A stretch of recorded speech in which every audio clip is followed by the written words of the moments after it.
Nenek Elina, korban pengusiran oleh sekelompok orang dari rumahnya di wilayah Candi Lontar, Surabaya mendatangi rumahnya yang telah rata dengan tanah.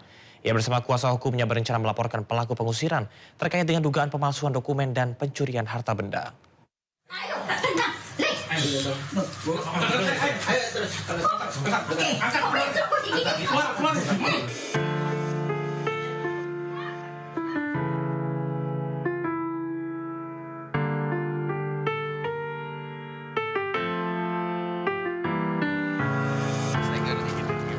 Nenek Elina dan kuasa hukumnya kembali melihat puing-puing rumahnya yang rata dengan tanah di kawasan Jalan Duku Kuukan, Sambisari, Kecamatan Candi Lontar, Surabaya. Nenek Elina hanya bisa pasrah melihat rumahnya roboh dan rata dengan tanah. Nenek Elina bersama kuasa hukumnya berencana akan melaporkan Samuel Ardi Kristanto terkait dugaan pemalsuan dokumen dan pencurian harta benda Nenek Elina. Samuel sebelumnya juga telah ditetapkan sebagai tersangka atas kasus pengusiran Nenek Elina dari rumahnya. Kuasa hukum Nenek Elina menyebut menemukan kejanggalan pada akta jual beli yang dijadikan dasar oleh tersangka untuk membongkar hunian lansia tersebut. Sementara Nenek Elina berharap rumahnya dapat dibangun kembali seperti sedia kala. Ya, kita mau melaporkan pencurian dengan pemberatannya ya, dikarenakan barang-barang yang ada di sini hilang semuanya, termasuk dokumen. Terus untuk yang berikutnya sekalian kita melaporkan mengenai adanya dugaan pemalsuan. Harapan saya ya kembali seperti asal. Dibangun seperti asal ya? Iya. Surat-surat kembali. Surat kembali dan barang-barang, pakaian-pakaian itu semuanya. Sebelumnya pengusiran Nenek Elina oleh sekelompok orang dari rumahnya viral di media sosial.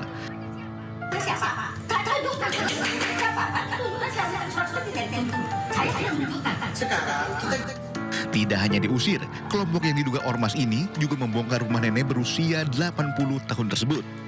Nenek Elina bahkan diseret hingga diangkat paksa keluar rumah. Tidak hanya itu, sejumlah berkas pribadinya juga dirampas. Dari Surabaya, Jawa Timur, Rahmat Ilyasan, iNews melaporkan. Menteri Sosial Saifullah Yusuf mengecam keras pengusiran paksa seorang lansia di Surabaya, Jawa Timur. Mensos menegaskan pentingnya perlindungan terhadap kelompok rentan termasuk lansia, anak-anak, dan penyandang disabilitas. Sudah bicara surat, percuma bicara surat. Mau ini saya punya kok gak bicara Ayo, ibu keluar. Tiga dong. Ayo, tenang. Kasus pengusiran nenek dari rumahnya di Surabaya, Jawa Timur terus menjadi sorotan. Nenek bernama Elina ini diusir dari rumahnya oleh sekelompok orang yang mengaku anggota ormas. Salah satunya mengaku telah membeli rumah yang ditempati Nenek Elina sehingga memiliki hak atas rumah. Namun Nenek Elina merasa tidak pernah menjualnya. Nenek Elina dan keluarga lantas diusir secara paksa, bahkan dianiaya hingga mengalami luka fisik. Beberapa hari kemudian, rumah Nenek Elina dihancurkan hingga rata dengan tanah. Tak terima dengan aksi premanisme, Nenek Elina melaporkan kejadian yang menimpanya ke Direskrimum Polda Jawa Timur. Mandas Malika. Ya, nah itu yang nyuruh ngangkat saya untuk keluar. Untuk keluar, tak boleh masuk ke dalam. Saya terus disuruh diangkat orang 4, kaki 2, tangan 2. Ya saya lawan. Terus itu tapi dia membawa saya sampai agak luar terus baru diturunkan. Menteri Sosial Saifullah Yusuf pun langsung bereaksi. Selain meminta penyelesaian kasus, Mensos juga menekankan setiap persoalan yang menyangkut kelompok rentan harus diselesaikan dengan cara yang baik dan berkeadilan. Lantaran lansia, anak-anak penyandang disabilitas ada kelompok rentan yang harus difasilitasi dan dilindungi. Mari ya, lansia, anak-anak, penyandang disabilitas itu adalah kelompok-kelompok rentan yang kita lindungi. Harus kita fasilitasi, kita berikan perlindungan. Kalau memang ada masalah, diselesaikan dengan baik ya, supaya orang tua kita, kelompok-kelompok rentan ini benar-benar bisa memperoleh hak-haknya. Kini polisi telah menetapkan 2 orang sebagai tersangka. Salah satu tersangka bernama Samuel telah berhasil ditangkap. Sementara satu tersangka lain masih dalam pencarian. Tim Liputan Ayus melaporkan. Pemirsa, hujan deras dan angin kencang juga menyebabkan pohon tram besi setinggi 6 meter tumbang dan menimpa truk pengangkut tanah di Jalan Penjernihan Karet Bifak Tanah Abang, Jakarta Pusat. Akibatnya akses Lipi Pejompongan sempat tertutup total. Hujan deras tadi malam menyebabkan pohon tram besi setinggi 6 meter tumbang dini hari tadi. Akibatnya pohon menimpa truk pengangkut tanah, rambu petunjuk arah, serta kabel listrik. 2 orang dilaporkan terluka dan dibawa ke rumah sakit. Menurut petugas pertamanan, pohon tumbang akibat kondisi tanah lembab. Setelah diguyur hujan deras, akses dari arah Selipi menuju Pejompongan sempat tidak dapat dilalui kendaraan roda 4.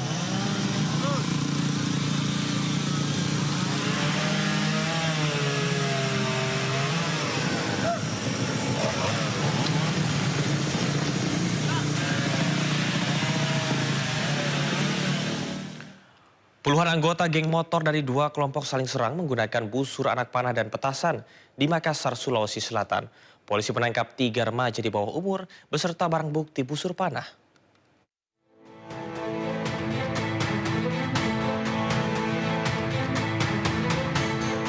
Aparat kepolisian dari Polsek Taman Larea, Kota Makassar berhasil mengungkap kasus tawuran geng motor yang terjadi di Jalan Bontoleo, Pondok Sawah, Kelurahan Kapasa, Kecamatan Taman Larea, Kota Makassar.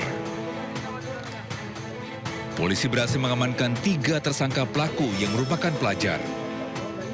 Barang bukti yang disita dari para pelaku antara lain 2 buah ketapel, 2 buah anak panah busur, dan 1 buah alat kikir, 5 unit sepeda motor.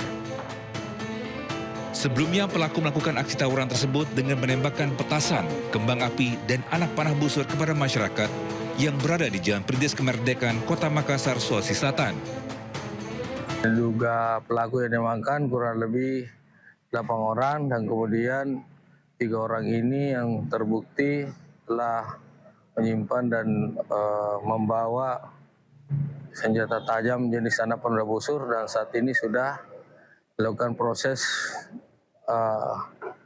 penyidikan di kantor Polsek Taman Larea. Akibat perbuatannya, ketiga terduga pelaku dijerat dengan ancaman hukuman maksimal 10 tahun penjara. Dari Kota Makassar, Sulawesi Selatan, Muhammad Nurbone, iNews melaporkan.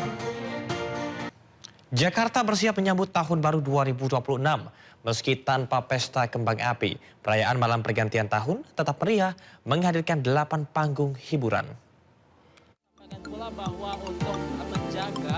Perayaan malam pergantian tahun di Jakarta dimeriahkan dengan panggung hiburan. Pemprov mendirikan 8 panggung pada sejumlah titik di pusat kota Jakarta. Panggung utama berada di bundaran Hotel Indonesia, namun pengunjung juga bisa merasakan tahun baru di titik lain. Seperti di Bundaran Patung Kuda, Bundaran Senayan, hingga Monas dan Kota Tua. Beragam hiburan juga disiapkan menemani warga jelang detik-detik pergantian tahun. Mulai dari pertunjukan musik, seni, hingga hiburan rakyat pada ruang terbuka.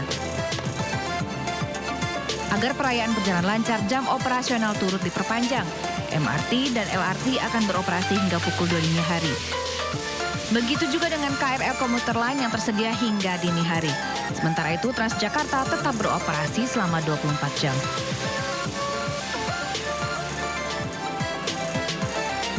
Karena itu, masyarakat disarankan untuk menggunakan transportasi umum ketika menuju titik panggung hiburan. Namun bila tetap menggunakan kendaraan pribadi, sejumlah kantong parkir disediakan di sekitar pusat keramaian. Dengan hiburan yang tersebar dan transportasi yang siaga, diharapkan perayaan malam tahun baru kali ini berlangsung meriah dan juga nyaman. Tim Liputan iNews melaporkan.